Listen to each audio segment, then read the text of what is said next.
இரக்கமுள்ளவனாய் இரு. ஹாய் குட்டீஸ், எப்படி இருக்கீங்க? நல்லா இருக்கீங்களா? நிச்சயமாய் நல்லா இருப்பீங்க.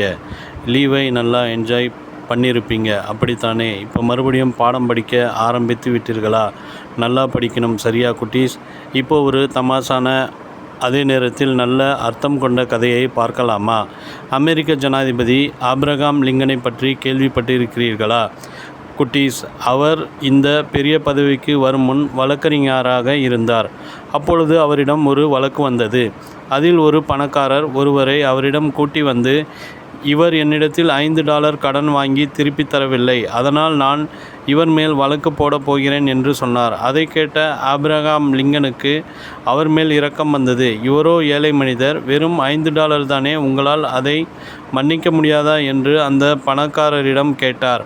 ஆனால் அந்த பணக்காரரோ, இல்லை, என்னால் மன்னிக்க முடியாது. சரி, இந்த வழக்கு போட எவ்வளவு செலவு ஆகும் என்று கேட்டார். $10 என்றார் லிங்கன். தன் பாக்கெட்டிலிருந்து $10 எடுத்து கொடுத்தார் பணக்காரர்.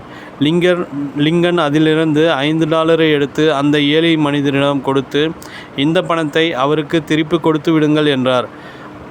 அந்த நிமிஷத்திலேயே பிரச்சனை முடிந்துவிட்டது. அந்த ஏழை மனிதருக்கு எப்படி நன்றி சொல்வது என்றே தெரியவில்லை. பாருங்கள் குட்டீஸ், ஒரு நிமிஷத்திலே அவர் அந்த பிரச்சனையை எவ்வளவு அழகாக தீர்த்தார் பார்த்தீர்களா?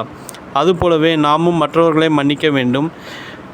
எங்கள் கடனாளிகளுக்கு நாங்கள் மன்னிக்கிறது போல எங்கள் கடன்களை எங்களுக்கு மன்னியும் என்று நாம் ஜெபிக்கிறோம் அல்லவா? வேதாகமம் சொல்லுகிறது, ஏழைக்கு இறங்கிறவன் கர்த்தருக்கு கடன் கொடுக்கிறான். நாம் ஏழைகளுக்கு கொடுக்கும்போது ஆண்டவர் நமக்கு அதை திருப்பி கொடுத்து நம்மை ஆசீர்வதிப்பார்.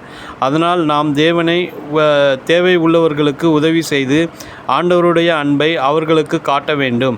ஆபிரகாம் லிங்கன் அந்த ஏழை மனிதர் மேல் இரக்கமாக இருந்தது போல நாமும் பிறருக்கு உதவி செய்து அதன் மூலம் இயேசுவின் அன்பை மற்றவர்களுக்கு அறியச் செய்யலாம். சரி குட்டீஸ், நீங்கள் என்ன ஆக போகிறீங்க? டாக்டரா, டீச்சரா, பாஸ்டரா? எதுவாக இருந்தாலும் ஆண்டவருக்கு பயந்து அவருக்கு கீழ்ப்படிந்து வாழணும். நீங்கள் எல்லோரும் எதிர்காலத்தில் நல்ல மிஷனரிகளாக வரணும். ஓகேவா?